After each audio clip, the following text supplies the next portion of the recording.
The Fellowship event has returned to Forge of Empires, and for once you may want to forget the main event building and focus on the side buildings instead. Here's why. The main event building, the Whisperwood Watermill, is a massive 5x6 building that provides defense for attacking armies and attack and defense for attacking armies in Guild Battlegrounds. It is a sizable blue galaxy target with a 25% chance for a massive number of forge points, and it even has room for a historical ally to be placed. However, it has a competitor in this event's side building, the Escutcheon Estate.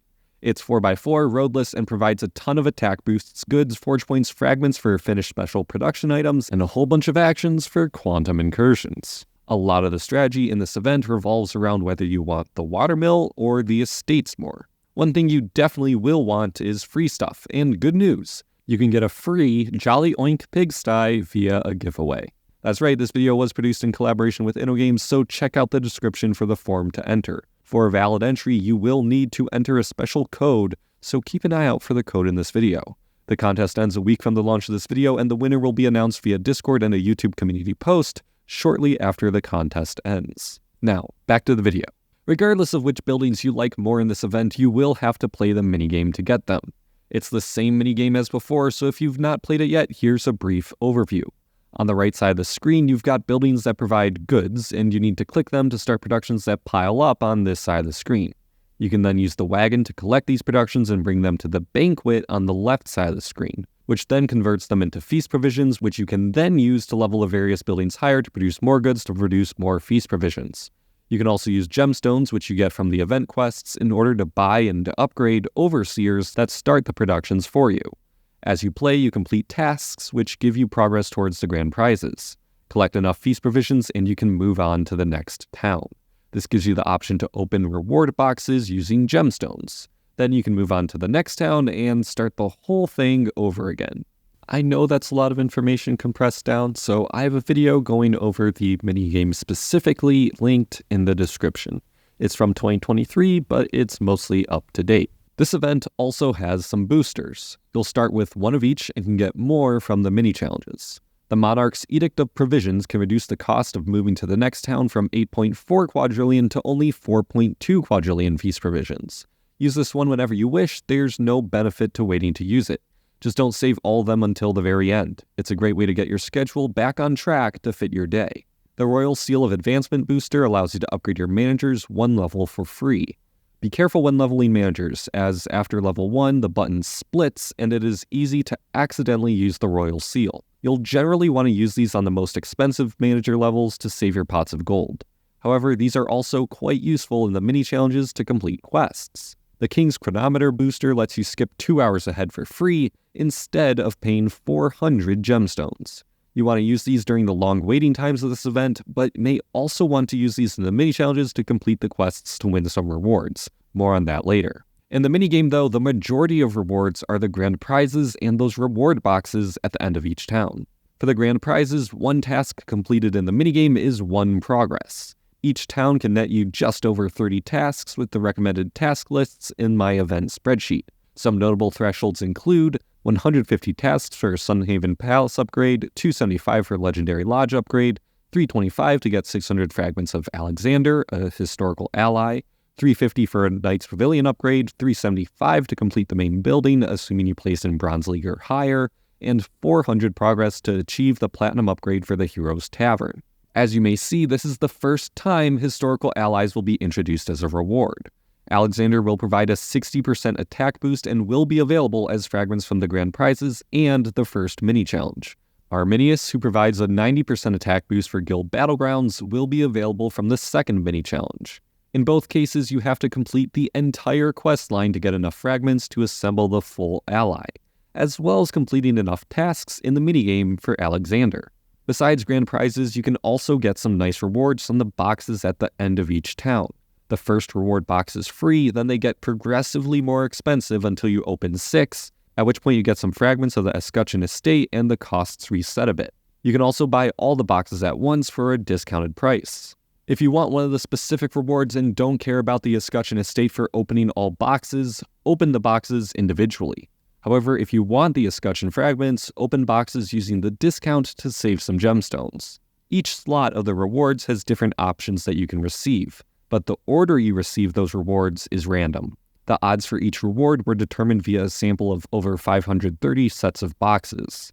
The first slot can contain some selection kits for old event buildings as well as the ascended kits for the event buildings from the past 2 events. The second box can contain some side buildings from previous Fellowship events as well as upgrades and selection kits for the Knights Pavilion.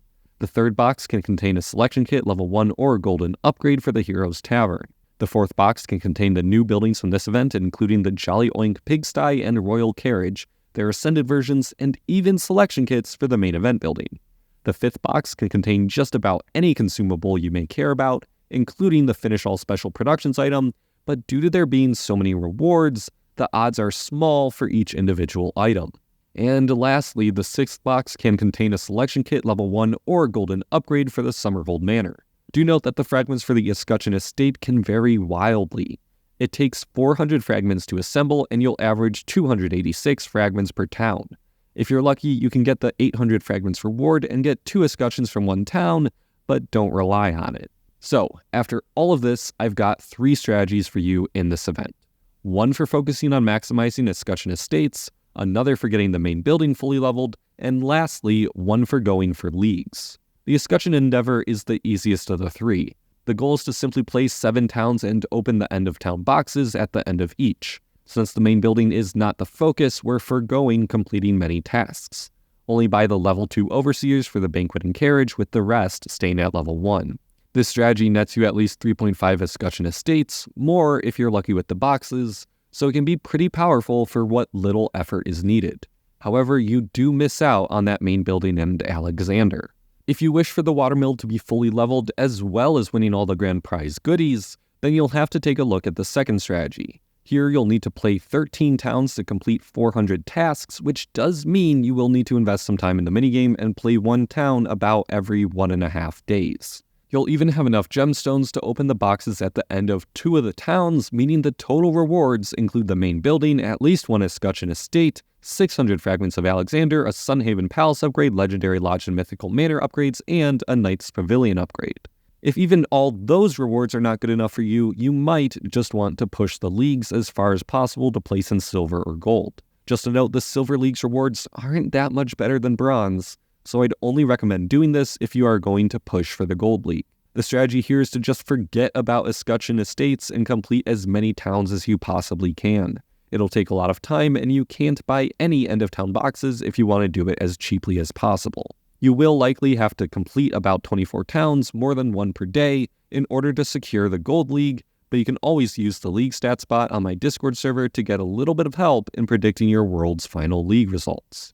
Of course, though, these strategies don't answer how to actually play the towns themselves. Instead, I've got a spreadsheet for that. You simply pick the town you're on and check off the tasks as you complete them. Recommendations for how to level buildings and managers are included, though if you're planning to maximize escutcheons, then you don't need to follow these recommendations. If you don't know what town you're on, you can find out by inputting your current tasks into the aptly named tool, and it'll tell you. The spreadsheet also includes a tool for tracking whether you're on schedule for completing towns based on the amount you wish to complete. I highly recommend checking it out. A link to copy the spreadsheet is in the description below. You will need to make a separate copy for each world that you play the event on. The best part is that it works on both browser and mobile, so no matter how you play the game, you can use the spreadsheet.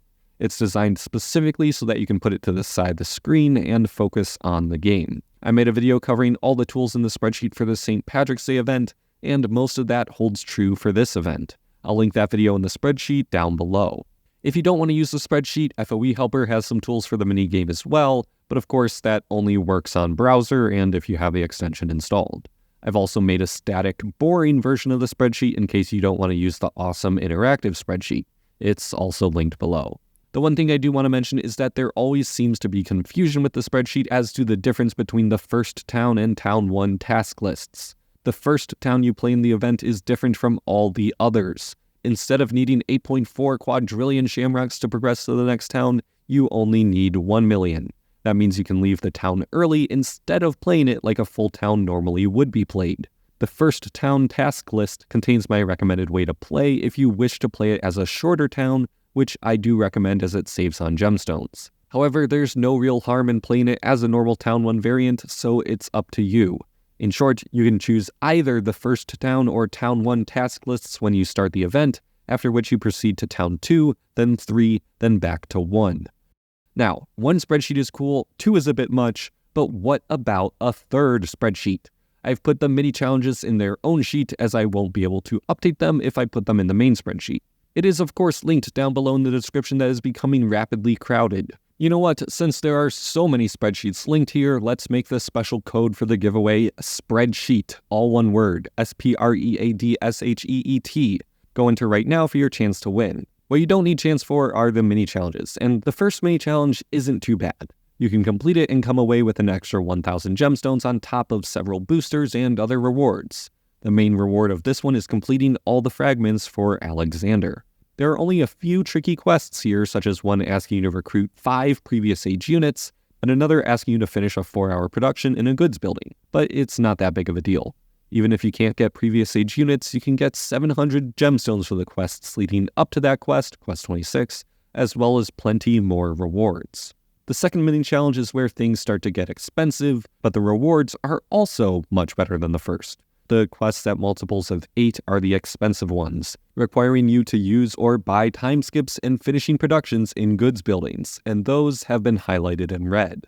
For the second mini challenge, you can get 2 Escutcheon Estates, 2 finish all special production items, Arminius, the historical ally, a trailside smithy, and even the platinum upgrade for the Hero's Tavern. However, to complete the challenge, you will need to spend a net 2,800 gemstones to receive all the rewards, if you're not careful. You see, the second mini challenge got a lot cheaper and a lot easier with a change on beta that gave alternatives to the quests asking you to use 4 or 8 hour time skips. Instead, you can use a large number of 2-hour time skips. These 2-hour ones also happen to be fulfilled via the use of a King's Chronometer booster, which are the ones you get from the mini challenges themselves. If you complete both mini challenges and only spend your chronometers for the challenge quests that require you to, you will need to spend 1,600 gemstones on a total of 4 2-hour time skips to complete the second mini challenge. Oh, and as each mini challenge gives you 1,000 gemstones, if you can complete both, you come out with a positive 400 net gemstones and all the rewards contained in these 2 challenges. That's right, folks. You can get all of these rewards and get an additional 400 gemstones for doing it. I highly, highly recommend you complete both mini challenges on this one, regardless of which strategy you are planning to use to complete towns. If you plan on spending during this event, try to do so by spreading out your spend. For example, instead of rushing one town with gemstones, upgrade your managers a bit more in multiple towns. It's all about consistent play, whether or not you are spending money. If you try to rush everything at the end, you will wind up spending a lot more for fewer rewards. That's all for this video, but do not forget to check out all the resources linked in the description and to enter the giveaway with that special code. Join my Discord server to discuss the event and strategies, and as always, I'll see you all next time.